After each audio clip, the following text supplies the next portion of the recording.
Bismillahirrahmanirrahim. Alhamdulillahilladzi hadana wa waffaqana ila siratil mustaqim. Siratil azizil hakim. Ashhadu an la ilaha illallah wahdahu la syarika lahur rahmanir rahim. Wa ashhadu anna sayyidana Muhammadan abduhu wa rasuluhul karim. Syahadatan tunjina min azabin alim wa tudkhiluna jannatan na'im. Allahumma salli wa sallim wa barik ala sayyidina Muhammadin dhi khuluqin azim wa ala alihi wa ashabihi wa dhurriyyatihi wa atba'ihi ila yaumil aqim. Amma ba'd. Yang kita hormati dan kita cintai para habaib dan para alim ulama, para muhibbin, hadirin, hadirat, rahimakumullah.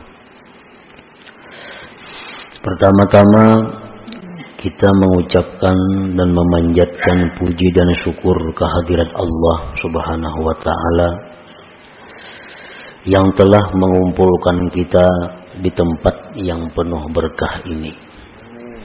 Dan harapan kita kepada Allah agar selalu dikumpulkan di dalam tempat-tempat kebaikan dan takwa.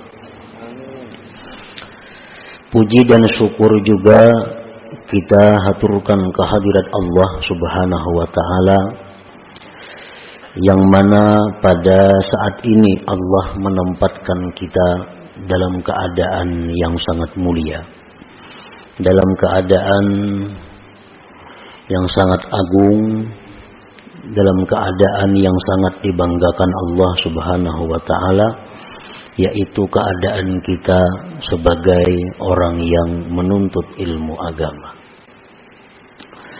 Keadaan menuntut ilmu agama itu adalah merupakan keadaan yang paling dicintai oleh Allah Subhanahu wa ta'ala, yang andai kata kita meninggal dunia dalam keadaan itu, maka kita akan digolongkan dengan syuhada, dengan orang-orang yang syahid.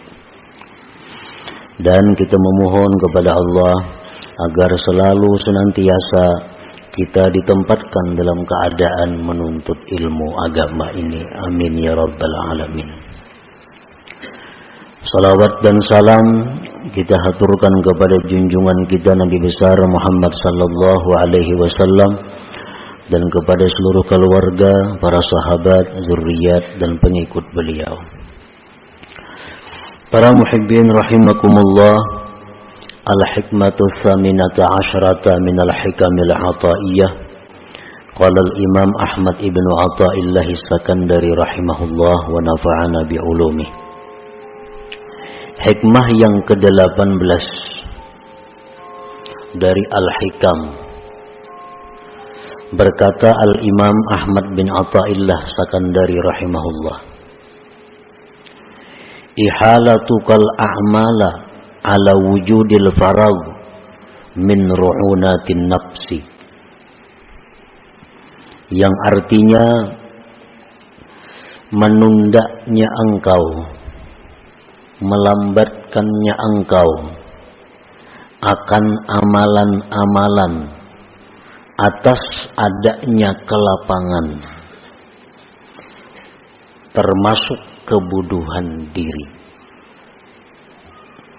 Itulah artinya hikmah yang ke-18 ini.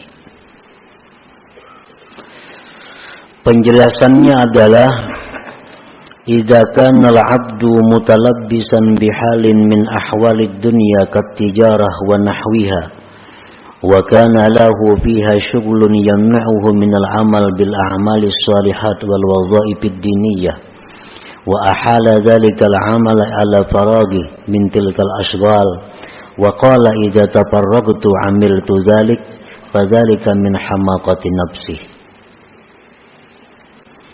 Apabila adalah seorang hamba berkecimpung dengan keadaan dari keadaan duniawi, apabila seorang hamba bergelut dengan urusan-urusan duniawi, seperti perdagangan dan seumpamanya. Dan adalah bagi dia seorang hamba tadi pada keadaan tersebut kesibukan yang mencegah dia, yang menghalangi dia daripada beramal dengan amal-amal yang saleh dan tugas-tugas keagamaan. Dan dia menunda yang demikian amal itu atas kelapangannya dari yang demikian itu kesibukan-kesibukan. Dan dia berkata, apabila aku telah lapang, maka aku akan beramal saleh yang demikian itu. Maka yang demikian itu adalah merupakan kebuduhan seorang hamba tersebut. Nah, ini manusia, ini hamba Allah, orang yang sangat sibuk dengan urusan-urusan yang sifatnya dunia. Baik inya bertani, baik inya berdagang, baik inya pegawai, apapun keadaannya, dia sibuk. Dan kesibukannya itu menghalangi dia daripada beramal saleh, daripada melaksanakan tugas-tugas keagamaan yang semestinya. Kada sempat lagi inya beramal saleh, kada sempat lagi melaksanakan tugas-tugas agama karena kesibukannya tadi. Dan dia menunda yang demikian itu beramal saleh atas waktu lapang dari itu kesibukan-kesibukan tadi. Dan dia mengatakan, apabila aku nantinya sudah lapang, maka aku akan beramal-amal saleh itu. Nah, orang seperti ini di dalam agama dianggap orang yang bodoh ngarannya. Para muhibbin rahimakumullah, tugas-tugas keagamaan, amal-amal saleh yang mesti dilakukan oleh orang yang berakal adalah perbuatan-perbuatan, bacaan-bacaan, tafakkur yang kita dituntut untuk melakukan itu. Nah, orang ini kada kaubaran lagi tafakkur, kada sempat lagi menuntut ilmu, kada sempat lagi membaca wirid-wirid, kada sempat lagi membaca Quran sekian lembar sehari, kada sempat lagi berselawat sekian ratus, kada usah sekian ribu, kada sempat lagi silaturahmi karena banyaknya kesibukannya. Dan dia mengatakan, kaina aku mun sudah lapang bisa ain itu. Ini lagi sibuk, lagi banyak urusan. Nah, bila mana demikian halnya, kita ini dianggap bodoh. Nah, para muhibbin rahimakumullah, dalam sehari semalam ada waktu 24 jam. Nah, bagaimana orang yang berakal itu mengelola waktu 24 jam ini? Bagaimana mestinya orang yang punya akal bisa mengelola waktu 24 jam ini dengan baik, dengan yang diridai Allah? Di dalam Suhuf Ibrahim disebutkan, hendaknya waktu itu dibagi 4. Ada waktunya dalam 24 jam itu kita munajat kepada Allah. Seperti sembahyang, membaca Al-Quran, berzikir, termasuk di dalamnya bersalawat. Nah, ada waktu dalam 24 jam untuk itu. Kemudian ada waktu dalam 24 jam itu dia muhasabah dirinya. Muhasabah dirinya. Muhasabah itu artinya adalah menghitung kembali. Sekarang sudah berapa umurku? Berapa banyak sudah waktu yang kuhabiskan untuk agama? Berapa banyak waktu kuhabiskan untuk dunia? Berapa banyak dosa yang diperbuat? Nah, dimuhasabah diri. Nah, dalam 24 jam sehari itu mestinya ada waktu untuk itu. Nah, yang ketiga, dalam 24 jam itu ada waktu untuk tafakkur. Untuk berpikir. Berpikir apa? Berpikir tentang kejadian-kejadian alam semesta ini. Termasuk di dalamnya adalah menuntut ilmu. Karena menuntut ilmu ini memerlukan tafakkur, memikirkan apa yang disampaikan Rasulullah Sallallahu Alaihi Wasallam, memikirkan apa yang difirmankan oleh Allah Subhanahu Wa Taala, memikirkan apa yang disampaikan oleh para aulia-aulia Allah. Nah, dalam sehari semalaman ini kita ada waktu untuk itu. 3. Dan yang keempat, di dalam sehari semalaman ini kita ada waktu untuk berusaha menafkahi keluarga. Ada waktu untuk itu. Nah, bila kita bisa mengelola yang demikian, maka kita dianggap sebagai al-aqil, orang yang berakal. Para muhibbin rahimakumullah. Jadi dalam 24 jam itu guring kada dihitung. Jadi guring kita berapa? Misalnya yang kita cukup 8 jam, itu paling banyak guring. Lebih pada itu, ujar Imam Ghazali, kada manusia. 8 jam itu sudah paling full guring. Nah, jadi waktu 24 jam, 8 jam itu kita guring. Guring itu artinya nilainya 0. Kada jadi napa-napa, kada ada dosa, kada ada pahala. Ini guring nang kada ada niat apa-apa, guring semata guring. Orang nang mengertinya guring berniat untuk hak tubuhnya, berniat agar supaya kuat bangunnya kaina. Nah, itu jadi ibadah guringnya. Ini guring nang biasa 8 jam. Kalau niatnya baik, makin bagus lagi guring itu. Ada niat-niat guring supaya guringnya jadi ibadah. 8 jam. Jadi yang tersisa waktu lagi berapa? 16 jam. 16 jam lagi waktu. Nah, 16 jam inilah yang kita bagi 4. 16 jam inilah yang dibagi 4. Saparapat itu mestinya untuk urusan duniawi. Nah, saparapat untuk urusan duniawi. 3/4-nya urusan akhirat. Berapa seperapatnya? 4 jam lah. Nah, 4 jam berarti 12 jam lagi. Nah, 12 jam itu kita gunakan untuk ibadah, menuntut ilmu.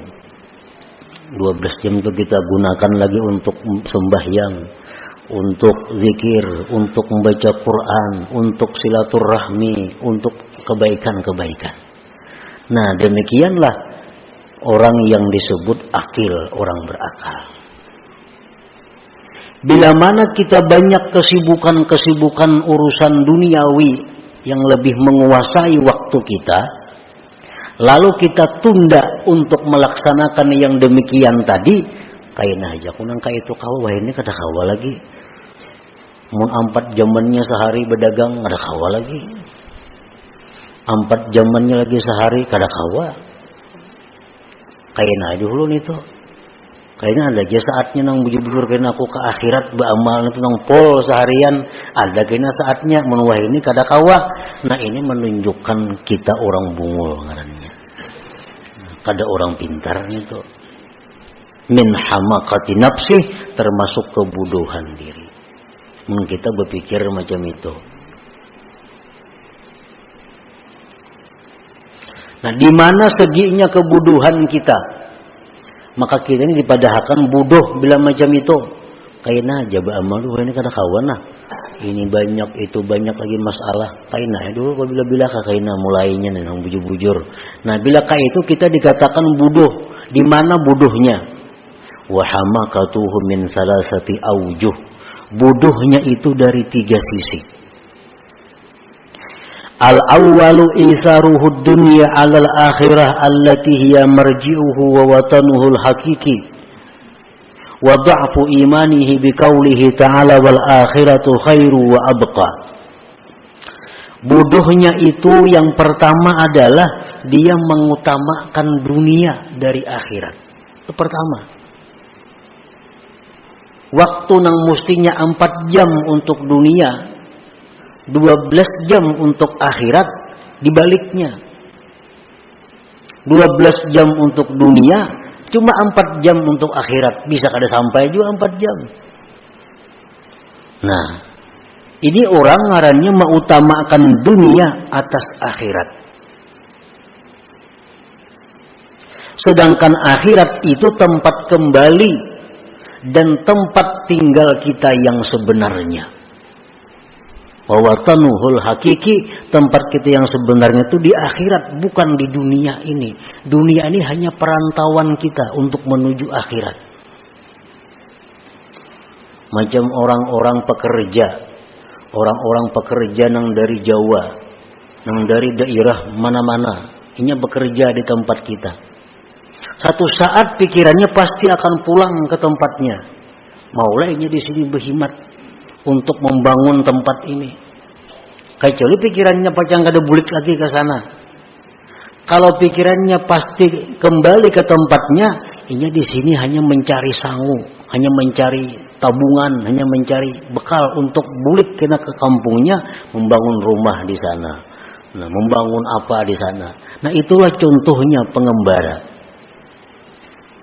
Jadi tempat kita dunia ini hanya tempat sementara kita melewati untuk menuju tempat yang sebenarnya. Imam Ghazali dalam Ihya Ulumuddin mengisahkan bahwa perumpamaan dunia ini adalah orang yang berada di kapal. Nah, kapal di tengah laut. Begitu kapal ini berjalan dengan penumpang-penumpangnya, ujar kapten kapal, kita singgah satu mat di pulau. Nah, kita singgah satu mat di pulau ini untuk mencari bekal, untuk istirahat, untuk apa. Kayaknya kita berbuatan pulang ke kapal ini dan berangkat lagi. Turunan penumpang kapal di pulau. Nah, itulah dunia.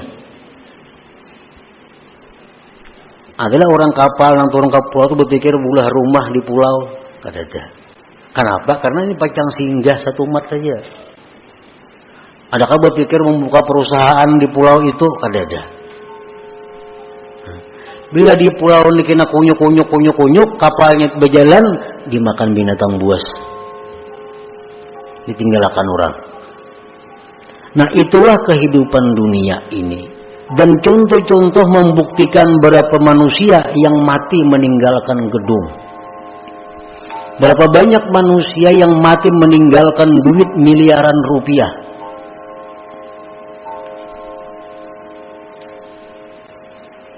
Nah, jadi kebodohannya pertama itu adalah mengutamakan dunia atas akhirat, yang mana akhirat itu tempat kembali dan tempat tinggal yang sebenarnya.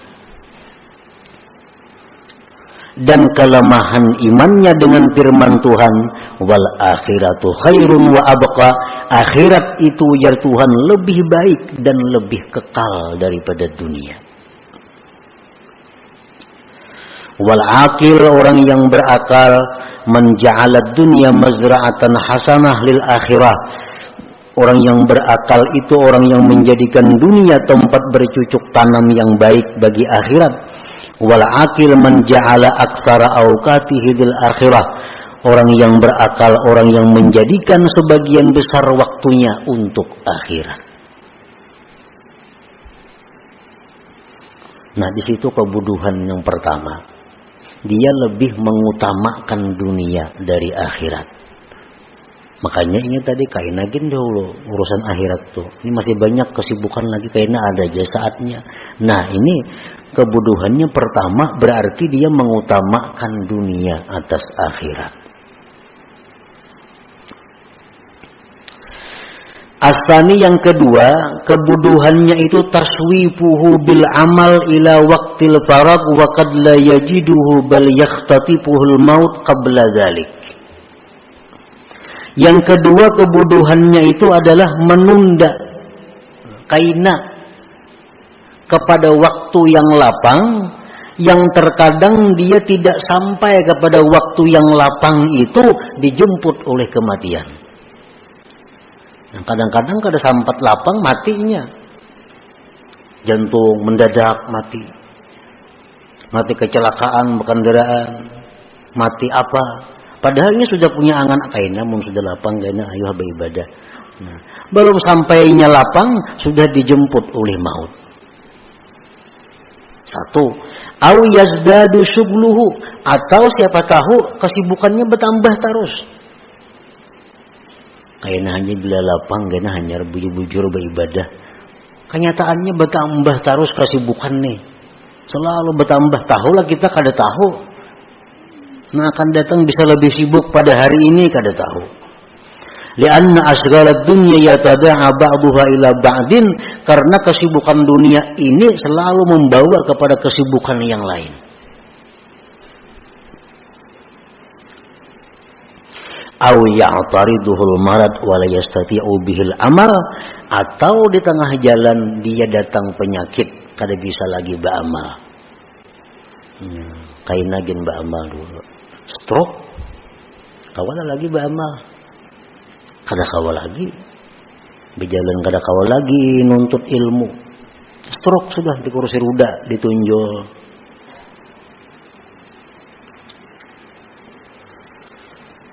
Nah, maka bila mana orang ini seperti keadaan demikian, sakitnya orang ini, kada beramalnya orang ini sia-sia.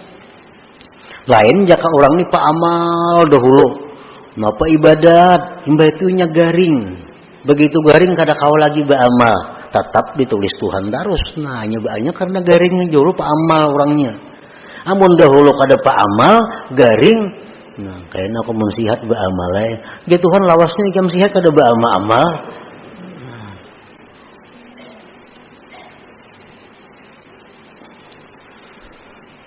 Nah, fil hadis disebutkan dalam hadis inna aktsara syahi ahli nar minat taswib, bahwasanya kebanyakan teriakan orang neraka itu akibat menunda-nunda tadi.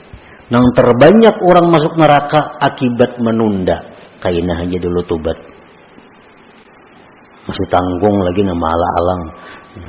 Gawiannya malah alang. Kaina aja dulu. Ini masih awur lagi sibuk. Kebanyakan orang neraka itu akibat itu. Akibat taswib. Inna aktsara syahi ahli nar minat taswib. Nah, dua sudah kebodohannya. Asalis yang ketiga kebodohannya itu qad yafrugu minal asghal wa qad da'ufat niyyatuhu wa himmatuhu li sababin minal asbab. Bisa-bisanya waktu nang jarangnya bila lapang kena beramal. Ada waktu lapang. Siapa tahu niatnya sudah lemah. Nah, himmahnya sudah lemah. Banyaknya orang nang lapang kada beramal. Banyak. Begawi kada, apa kada, duduk pada kakaruan, ada beramal kada juga. Kenapa? Ini niatnya sudah lemah. Nah, niatnya sudah turun. Karena ada sebab-sebab lain. Apa sebabnya dahulu? Nah, para muhibbin rahimakumullah, apabila perkataan-perkataan para aulia, sabda-sabda Rasul, firman-firman Allah yang menyuruh kita bangkit untuk beribadah kepada Allah mengetuk hati kita. Mengetuk hati kita. tapi kita kada mahirani. Dengar sudah bisa.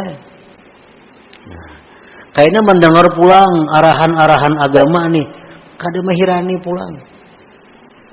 Nah, akhirnya orang ini bisa ditutup oleh Allah, hatinya dikunci sama sekali. Nah, itu jadi lemah niatnya.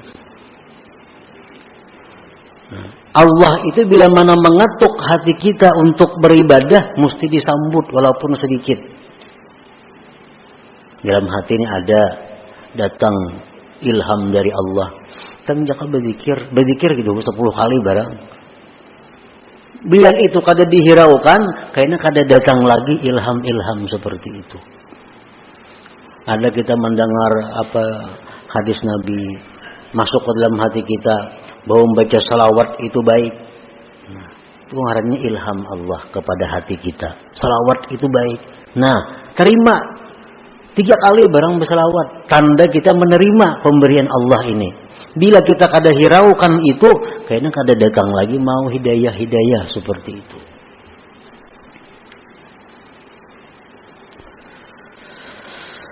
Nah, jadi 3 macam itulah dianggap bodoh tadinya. Orang menunda-nunda amal itu karena 3 macam tadi dianggap bodoh. 1, mengutamakan dunia daripada akhirat, padahal Tuhan sudah jelas mengatakan akhirat lebih baik. Yang kedua, menunda-nunda amal itu padahal kada tahu barangkali kita mati sebelumnya, barangkali garing, barangkali kada ada lagi waktunya. Yang ketiga, barangkali kaina itu lemah niatnya. Minan nas man razaqahumullah malan wa sihhatan fa in ammaruhuma bi ta'ati maulahum faqad syakaru wa rabihu ribhan azima. Setengah manusia orang yang diberikan Allah harta dan kesehatan, jika dia gunakan keduanya itu dengan taat kepada Tuhan, maka dia mensyukuri dan beruntung yang besar. Orang diberi Tuhan sudah kesehatan, diberi Tuhan harta banyak, digunakannya kesehatannya untuk taat kepada Allah, harta digunakannya untuk taat kepada Allah, orang ini beruntung yang besar dan tergolong orang yang bersyukur. Wa in dayya'uhuma bi an shagalu bi jam'il mal wat takasur wat talazzuz bisyahawat faqad khasiru khusranan 'azima wa kafaru bihatainin ni'matain wa huwa min alamatil khidlan. Apabila dia menyia-nyiakan umur, sihat dan harta. Ini beri Tuhan harta, diberi Tuhan sihat, tapi disia-siakannya. Dia sibuk dengan jam'il mal wat takasur, dia sibuk dengan mengumpulkan harta dan berbanyak-banyak harta, dan bersenang-senang dengan syahwatnya, maka orang ini mendapat kerugian yang besar dan dia kufur dengan nikmat sihat dan nikmat harta itu, dan itu merupakan tanda kehinaan seseorang. Nah, tanda kehinaannya artinya bakal jadi penghuni api neraka maksudnya. Nah, kita ini selama ini sihat saja awak, rezeki murah aja, tapi waktu kita banyak untuk urusan-urusan yang selain taat kepada Allah. Nah, itu alamat kehinaan kita, alamat kesusahan yang panjang bakal kita hadapi di akhirat. Tandanya itu. Nah, para muhibbin rahimakumullah, ada yang mengatakan bahwa mencari yang halal itu kan ibadah. Menafkahi anak istri itu ibadah. Dan itu adalah benar. Aku hari ini mau kada dagang, di rumah kada beberes, anak kada berduit. Jadi hari ini aku turun berusaha. Hari ini turun berusaha, apa hasilnya untuk nafkah keluarga. Nah, ini nang ibadah. Ini nang bila mati fisabilillah. Orang ini di rumah kada ada lagi bekalnya. Baras kada ada di rumah, duit kada ada, turun berusaha memberi makani anak bini. Anak kada turun di rumah kada bisa apa-apa. turun berusaha ini mencari nang halal. Nah ini nang halal ibadah. Bila mati sabilillah. Ini nang alasan nang tepat. Kalau kita banyak berisi harta, duit banyak berisi di rumah, beras begudang di rumah, turun berusaha mencari nang halal, menafkahi anak bini itu kada cucuk alasan itu. Bagaimana setahun kada habis gudang itu dimakan. Nah itu kalau masih mencari artinya tujuannya takasur. Takasur itu apa? Memperbanyak harta dan itu dikutuk oleh Tuhan. Alhaakumut takasur dalam Quran tuh. Jadi orang mencari ini, mencari harta ini kalau tujuannya menafkahi bini, anak, keluarga, itu fisabilillah. Kalau tujuannya takasur, banyak-banyak mengumpulkan, nah itu nang dicela. Nah, kesibukan-kesibukan itu yang mengurangi, kesibukan-kesibukan itu yang menghabiskan waktunya untuk ibadah. Nah, para muhibbin rahimakumullah. Jadi itulah sebagian yang dimaksud daripada hikmah yang ke-18 daripada hikam ataiyah ini. Yang kesimpulannya adalah hendaknya kita jangan menunda beramal salih itu. Menunda kepada waktu yang lapang. Kalau kita kadang maulah lapang, kelapangan itu sulit datang. Nah, lapang sibuknya tergantung kita. Jangan menunggu lapang. Kalau kita menunggu kelapangan hanya kita bangkit beribadah kepada Allah, menggunakan waktu yang banyak untuk ibadah kepada Allah. Nah, kalau kita menunggu kelapangan, kita dikatakan orang yang bodoh dan itu merupakan tanda kehinaan kita. Artinya kesusahan, kesengsaraan yang panjang bakal kita hadapi di akhirat. Nah, para muhibbin rahimakumullah, mudah-mudahan kita diberi Allah hidayah dan taufik agar dapat mengamalkan ilmu yang diberikan Allah kepada kita ini. Ila hadratin Nabi sallallahu alaihi wasallam al-Fatihah.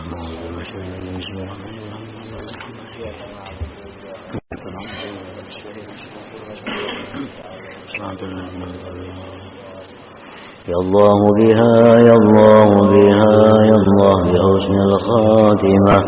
Ya Allah biha ya Allah biha ya Allah bi husnil khatimah. Ya Allah biha ya Allah biha ya Allah bi husnil khatimah. فيا أيها الرجل منه شفاعة صلوا عليه وسلموا تسليما. اللهم صل وسلم